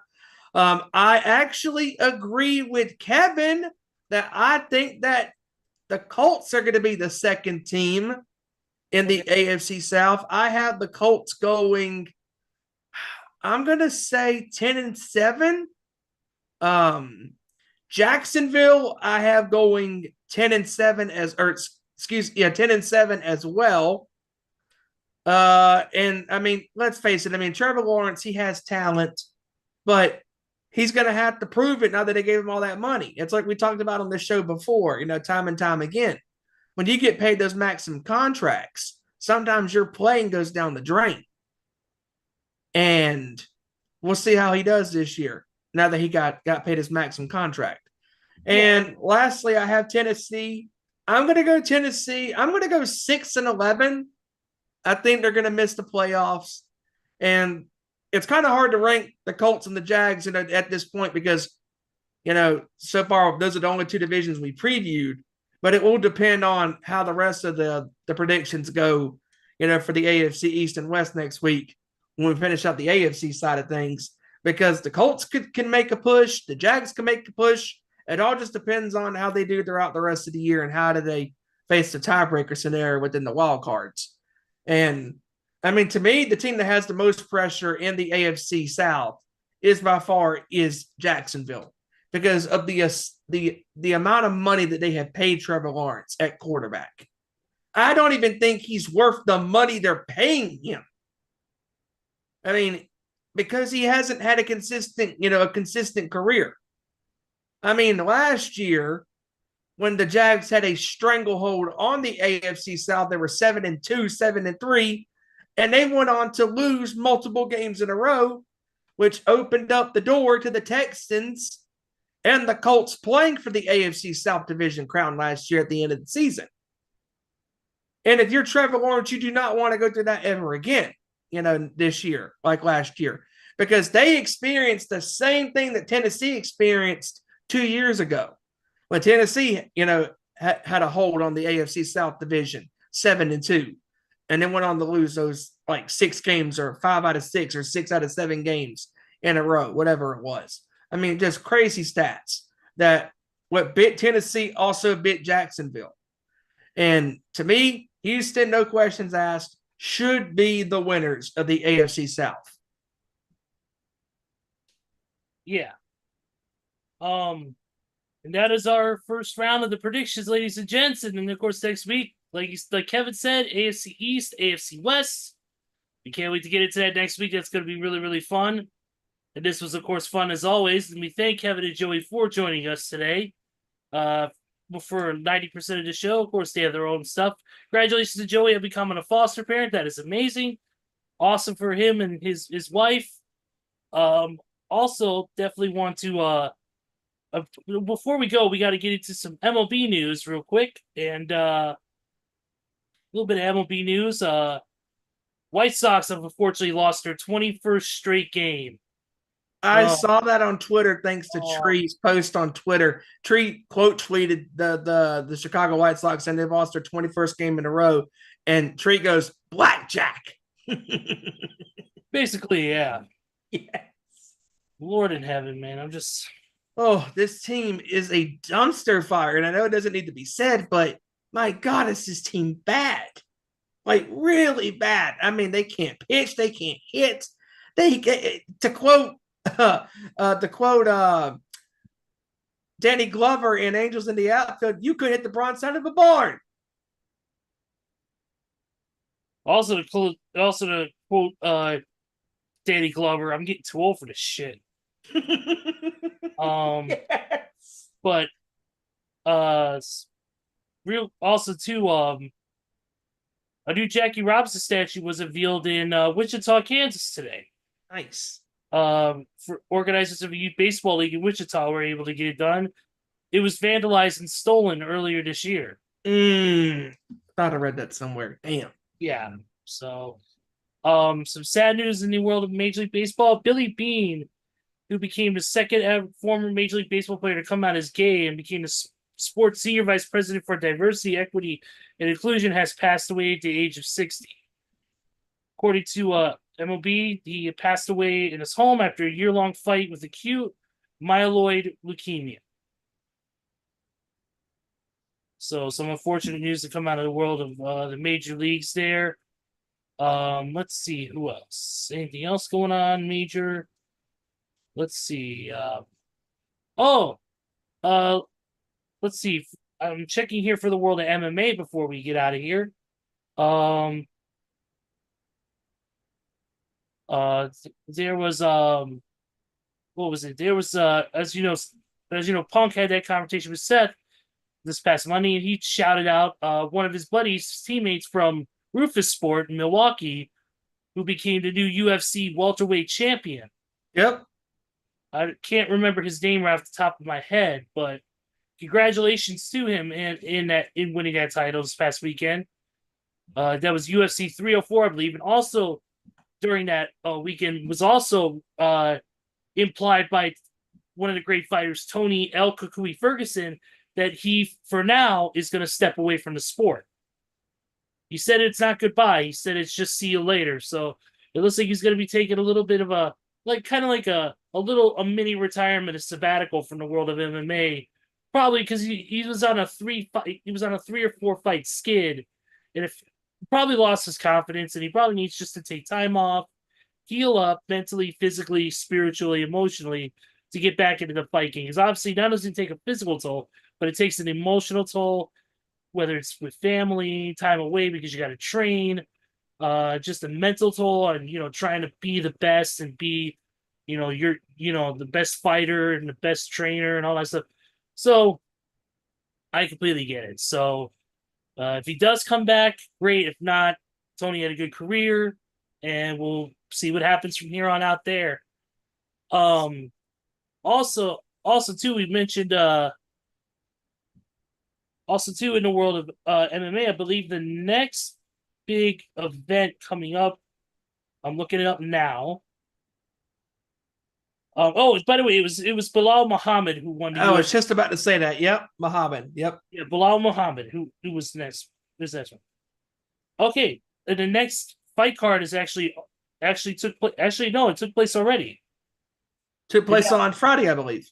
Yeah, Corey Sandhagen lost to the younger brother of Khabib, Umar Nurmagomedov.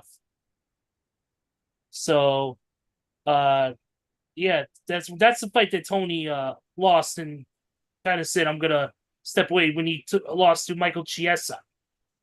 So, next one is gonna be August 10th this weekend, UFC Tybura versus Spivak 2, and then UFC 305 is August 18th, with the main event being Duplessis taking on Israel Adesanya for the UFC middleweight championship.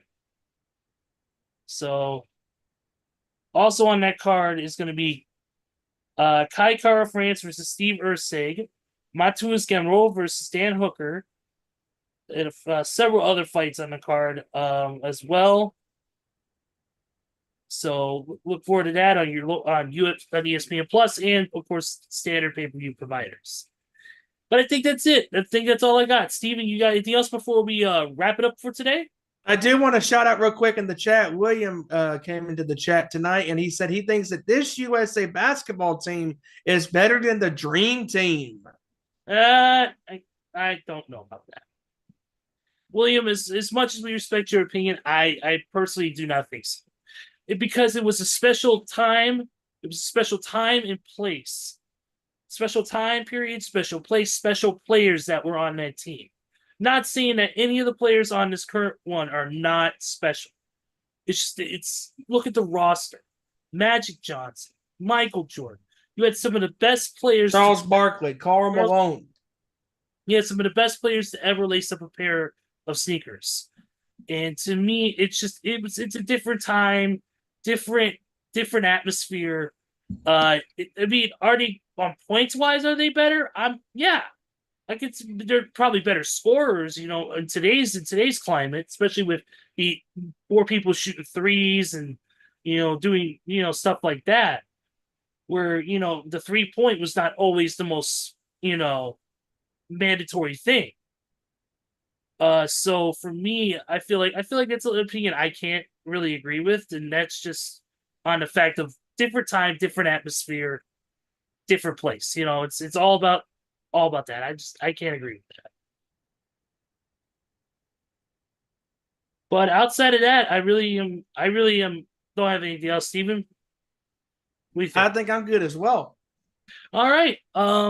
Before we I think before we close it out, obviously before we close it out, we just want to say, of course, thank you everybody. I want to send a special shout out to a belated happy birthday to one of our very own in the Nation's Corner crew, and that is our boy Neil Benedict, Too Sweet Neil, everybody's favorite craft beer and pro wrestling enthusiast.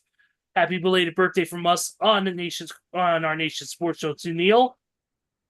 Also want to send a happy belated birthday to the lovely Violetta. Of course, Dave LaGreca's wife. Want to wish her a belated happy birthday as well.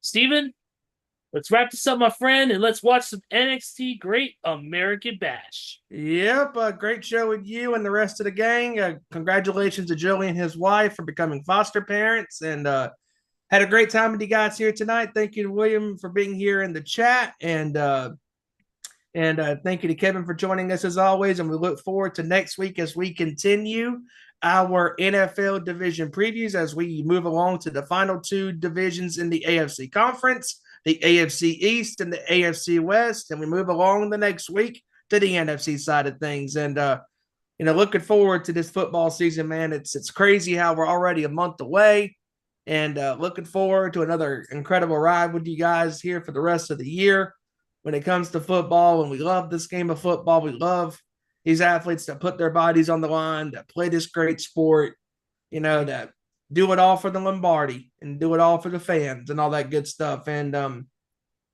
also, you can follow us on Twitter at ON_Sports Show, Facebook.com/Our Sports Show, and where we are live on YouTube.com/Our Sports Show. Be sure to like, share, subscribe, smash that like button, that subscribe button, and share this broadcast with your fellow family and friends that love the world of sports, especially football or NFL.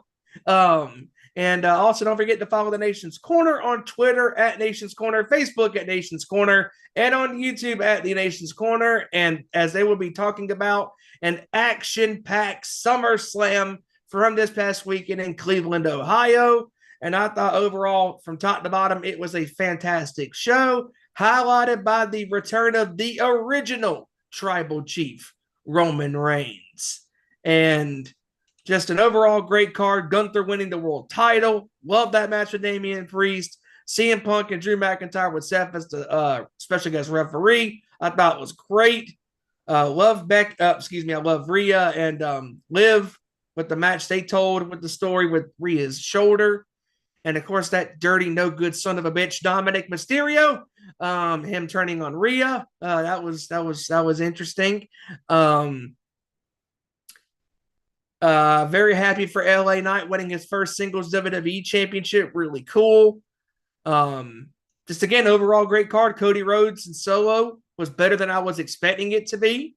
Of course, Nia Jax won the women's title against Bayley after the distraction from Tiffany Stratton. And again, what more can I say? I mean, WWE, since Triple H has taken over, they have hit this streak of great shows. I mean, not a lot of matches that had stories, and just looking forward to what's in store for the rest of the year with WWE. I mean, it's great stuff. Great stuff. And be sure to check out the show this Saturday as the guys and gal preview the world of professional wrestling and talk about SummerSlam and all of the things happening around AEW, TNA, etc. And oh, by the way, cannot go away without mentioning this. Hell of a Raw last night. Holy shit, what a show. I mean, Damian Priest's promo last night with Finn Balor was outstanding. And the Wyatt Six. Dude, that was awesome. I mean, the Baltimore crowd last night ate that shit up. It was awesome. And Gunther and Orton at Bash of Berlin, yes, please. Take my money and run. Hell of a Raw last night. Hell of a show with you guys as we have began our first week previewing the NFL season on how we think each teams are going to do in their respective divisions and representing conferences. And with that being said, Ezra, wrap this up, my friend. Sure thing. Thank you to everybody for joining us tonight. We deeply appreciate it. Thank you to everybody watching us on demand. You can follow us at all of our individual social medias, which will be in the description of this video. Also, don't forget to follow, of course, Too Sweet Cosplay, Nation's Corner, all that good stuff. Like, subscribe, and share with your friends. We'd love to get our subscriber numbers up even further than what it is now. So please join us every week, including next week. So definitely, we thank you guys once again. We appreciate the support as always. So for Kevin Rory, for Joey Thornton, for our boy Randy Geyer, and of course, and for Big Stevie Wyand, I am Ezra Vickery. And we will see you right here next week with another great edition of our Nation Sports Show. Take care, everybody, and we will see you all next time. Peace out and have a great evening.